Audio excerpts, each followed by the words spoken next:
Spec check. Ford Bronco Sasquatch vs Jeep Wrangler Rubicon Xtreme Recon.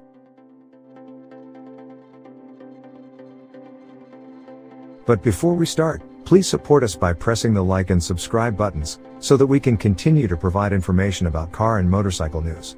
Also turn on the bell button to get the latest updates. Your support means a lot to us. Thank you.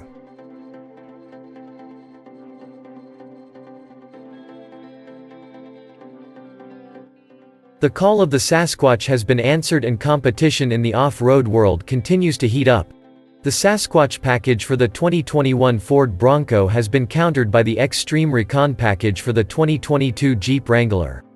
For better or worse, we can now finance and warranty factory 35s on both the Ford Bronco and the Jeep Wrangler Rubicon. It's glorious. Let's take a look at the similarities and differences between the Sasquatch package and the only offering directly rivaling it, the Xtreme Recon package. Tires and wheels. The Sasquatch package adds 35-inch Goodyear Territory mud terrain tires, LT 315/70 R17, mounted on 17-inch black painted forged aluminum beadlock-capable wheels with worn alloy beauty rings. The Xtreme Recon package adds 35-inch BF Goodrich KO2 all-terrain tires, LT 315/70 R17, mounted on 17-inch by 8.0-inch beadlock-capable wheels. Swing gate reinforcement also comes with the package. The Sasquatch package has a high-clearance suspension and a track that is roughly 2 inches wider than that of lesser Broncos. Sasquatch-equipped Broncos sit a little taller, with a small decrease in up travel, too, and have the high-performance off-road stability suspension (HOSS) system with position-sensitive Bilstein shocks. The Xtreme Recon package includes a 1.5-inch factory suspension lift complemented by a pair of specially tuned shocks. Drivetrain. The Sasquatch package adds front and rear electronic locking axles with a 4.7:1 final drive ratio.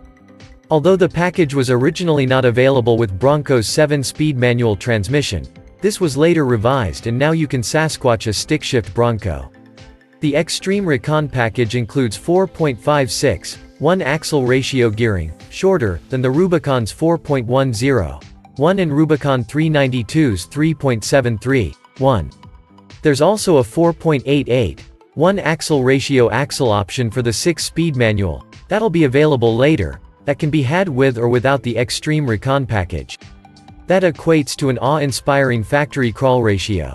Availability. The optional Sasquatch package is available across the full lineup of Ford Broncos. The caveat is the Bronco Wildtrak and First Edition models, only because these ones already come Sasquatched. That means you can get 35s on the base 2-door and 4-door Bronco, which has us all sorts of happy. On the other hand, the Xtreme Recon is limited to the Jeep Wrangler Rubicon Unlimited 4-door with the e-torque, mild hybrid, 3.6-liter V6 backed by the automatic transmission, or the Wrangler Rubicon 392 with the beefy 6.4-liter V8. That's pretty specific. No Rubicon, no Xtreme Recon. Price. The Sasquatch package costs $4,495. The Xtreme Recon package rings up at $3,995, and production will start in August. So which package is better, the Ford Bronco Sasquatch or the Jeep Wrangler Xtreme Recon? Although there's no clear-cut winner, one thing's for sure: a little friendly competition elevates the off-road prowess of both of these SUVs.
Thanks for watching. Drop a like. Leave a comment. And don't forget to subscribe to watch more videos like this.